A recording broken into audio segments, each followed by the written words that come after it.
Welcome to Uma's home. இன்றைக்கி சூப்பரான ஒரு சிக்கன் ரெசிபி தான் பார்க்க போகிறோம். KFC ஸ்டைலில் கிறிஸ்பி சிக்கன் எப்படி பண்ணலான்னு வாங்க வீடியோக்குள்ளே போய் பார்க்கலாம். இது ரொம்ப டேஸ்ட்டாக இருந்துச்சுங்க. KFC எப்படி அவங்க KFC சிக்கன் இருக்குமோ அதே மாதிரி டேஸ்ட் அவ்வளோ நல்லா இருந்துச்சு. இதுக்கு ஒரு முழு கோழியை வாங்கி நான் வெட்டி வாங்கிட்டு வந்திருக்கோம். கொஞ்சம் பெரிய பீஸாகவே இருக்குது. உங்களுக்கு வேணும்னா நீங்கள் கடையில் சொல்லி இன்னும் கொஞ்சம் சின்ன பீஸாக கூட வெட்டி வாங்கிக்கலாம். சிக்கன் வந்து நாங்கள் தோலோடே வாங்கிட்டு வந்திருந்தோம். தோல் இல்லாமல் தான் நான் செய்வேன் எப்போதும். என் பையன் தோல் வேணும்னு கேட்டிருந்ததுனால இந்த வாட்டி நான் தோல் எடுக்காமல் செஞ்சுருந்தேன். அதுவுமே நல்ல டேஸ்ட்டாக தான் இருந்துச்சு. ஒரு 4 பச்சை மிளகாய், ஒரு ஸ்பூன் உப்பு, தேவையான அளவு தயிர் ஊற்றி ஃபஸ்ட்டு அடித்து நான் சிக்கன் கூட ஒரு 1 hour ஊற வச்சிட்டேன். திரும்ப நான் என்னென்ன இன்க்ரீடியன்ட் சேர்த்தேன்னு அதை சொல்கிறேன். இது வந்து ரொம்ப டேஸ்ட்டாக ரொம்ப கிறிஸ்பியாக இருந்துச்சுங்க. இது மாதிரி நீங்கள் ஒரு தடவை செஞ்சு பாருங்கள். இது கொஞ்சம் லிக்விடாக இருக்கும். நம்ம ஃபஸ்ட்டு ஊற வச்சுட்டு கொஞ்சம் 1 hour கழித்து தண்ணி விட்டுருக்கோம். அந்த தண்ணியை வந்து வடிச்சிட்டு நம்ம திருப்பி மசாலா எல்லாத்தையும் சேர்த்துக்கலாம். இப்போ நம்ம பாருங்கள், அப்போ தான் நான் என்னென்ன இன்க்ரீடியன்ட் சேர்க்குறேங்கிறது உங்களுக்கு தெரியும். இப்போ 1 hour ஆயிடுச்சு. நான் வந்து தண்ணியை வடிச்சிட்டு இப்போ மசாலாலாம் சேர்க்குறேன். 1 ஸ்பூன் மிளகாத்தூள், இஞ்சி பூண்டு paste 2 spoon,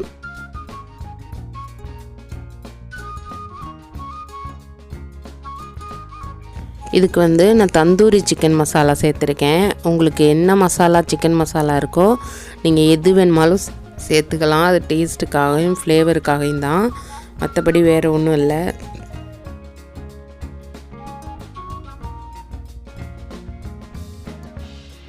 black salt 1 spoon சேர்த்துருக்கேன். உங்கள்கிட்ட இருந்தால் நீங்கள் சேர்த்துக்கோங்க, இல்லைன்னா நார்மல் நம்ம அயோடின் சால்ட்டே சேர்த்துக்கலாம்.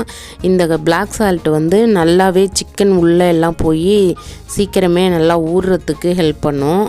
நான் வந்து ஒயிட் பெப்பர் போட்டிருக்கேன். நான் 3/4 ஸ்பூன் இருக்கும் போட்டிருக்கேன். நீங்கள் பிளாக் பெப்பர் போடுறதுன்னா 1/2 ஸ்பூன் போட்டுக்கோங்க. மஞ்சத்தூள் 1/2 ஸ்பூன். இந்த மசாலாவுக்கு தேவையான அளவு உப்பு சேர்த்துக்கோங்க. ஏன்னா பிளாக் சால்ட்டும் போட்டிருக்கோம். நம்ம ஆல்ரெடி 1 hour ஊற வைக்கிறதுக்கு 1 ஸ்பூன் போட்டிருக்கோம். உங்களுக்கு உப்பு மட்டும் பார்த்து கொஞ்சமாக சேர்த்துக்கோங்க. சிக்கன் நான் நிறையா இருக்கிறதுனால நான் மறுபடியும் கொஞ்சம் அந்த மசாலாவுக்காக உப்பு சேர்த்துருக்கேன். எல்லாத்தையும் சேர்த்து ஊற வச்சுட்டு லாஸ்ட்டாக நான் வந்து ஒரு முட்டை, 1 ஸ்பூன் ஆயில் சேர்த்துக்கோங்க. அது கூடவே 2 ஸ்பூன் வினிகர் சேர்த்துருக்கேன். என்கிட்ட லெமன் இல்லாததுனால நான் வினிகர் சேர்த்துருக்கேன். உங்கள்கிட்ட லெமன் இருந்தால் நீங்கள் 2 மூடி லெமன் சேர்த்துக்கலாம்.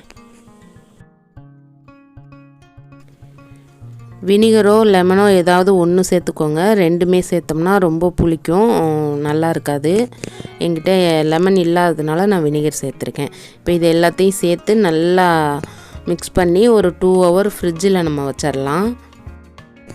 நல்லா மிக்ஸ் பண்ணி ஒரு 2 hour ஃப்ரிட்ஜில் வைக்கிறதுனால என்ன ஆகும்னா அது கூலிங் ஆகி நல்லா அதோட மசாலா எல்லாமே சிக்கன் வந்து உள்ளே இழுத்துக்கும்.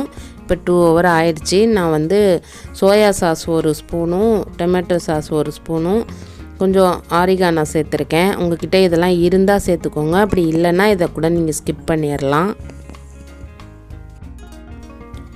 இப்போ இதை எல்லாத்தையும் போட்டு நல்லா மிக்ஸ் பண்ணி ஒரு 1/2 hour மூடி வைக்கலாம்.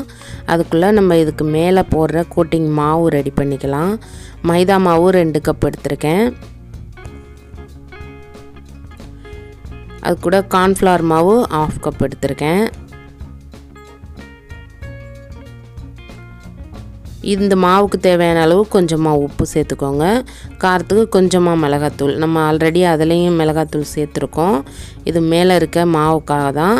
இப்போ நல்லா அது மேலே இருக்க மசாலாலாம் கொஞ்சம் உதறிட்டு இந்த மாவில் போட்டு நல்லா பெசரி எடுத்துக்கோங்க. இப்போ நம்ம சிக்கன் நான் ஃப்ரிட்ஜில் வைக்கும்போதே ஒரு பவுலில் ஃப்ரீசரில் தண்ணியும் வச்சுட்டேன். ஏன்னா இப்போ நம்ம ஃபஸ்ட்டு கோட்டிங் முடிச்சுட்டு ஐஸ் வாட்டரில் அதை நல்லா முக்கி எடுக்க போகிறோம். 1 நிமிஷம் அப்படியே போட்டுட்டு எடுத்துட்டு திரும்ப மாவில் கோட்டிங் கொடுக்கணும். இப்படி பண்ணுறதால அது மேலே நல்லா கிறிஸ்பியாக ஒரு லேயர் ஃபார்ம் ஆகும். இது வந்து நம்ம எண்ணெயில் பொரிக்கும்போது நல்லா லேயராக தெரியும். ரொம்ப டேஸ்ட்டாக இருக்கும். இப்படியே இதை நல்லா உதறிட்டு நம்ம ஒரு பீஸோ 2 பீஸோ நம்ம எண்ணெயில் போட்டு பொரிக்கிறதுக்கு ஒன்று ஒன்றா போட்டு மாவில் எடுத்துக்கலாம். இது மேலே நம்ம பிரெட் க்ரம்ஸ் போடுறதோ இல்லை கார்ன் பொரித்து அதை உடச்சி போடுறதோ தேவையில்லைங்க. நான் அது மாதிரி செஞ்சு பார்த்துருக்கேன். ஆனால் அந்த மாவில் செய்கிறது தான் நல்லா கிறிஸ்பியாகவும் ரொம்ப டேஸ்ட்டாகவும் இருந்துச்சு. இது மாதிரி நீங்கள் சிக்கன் வாங்கி ஒரு டைம் செஞ்சு பசங்களுக்கு கொடுத்து பாருங்கள். இது நம்ம KFC சிக்கனில் வாங்கினோம்னா ஒரு பக்கெட்னா 1000 ரூபாய் வரைக்கும் வரும். 8 பீஸ் தான் வரும். இது நம்ம ஒரு 300 ரூபாய் 400 ரூபாய்க்கு சிக்கன் வாங்கினா கூட பசங்க வேணும் வேண்டான்னு திருப்தியாகவும் சந்தோஷமாகவும் சாப்பிட்டுக்குவாங்க. வீட்டிலேயே இதை செஞ்சு கொடுக்குறதுனால ஹெல்த்தியும் கூட, நமக்கும் ஒரு மனசுக்கு ஒரு திருப்தி.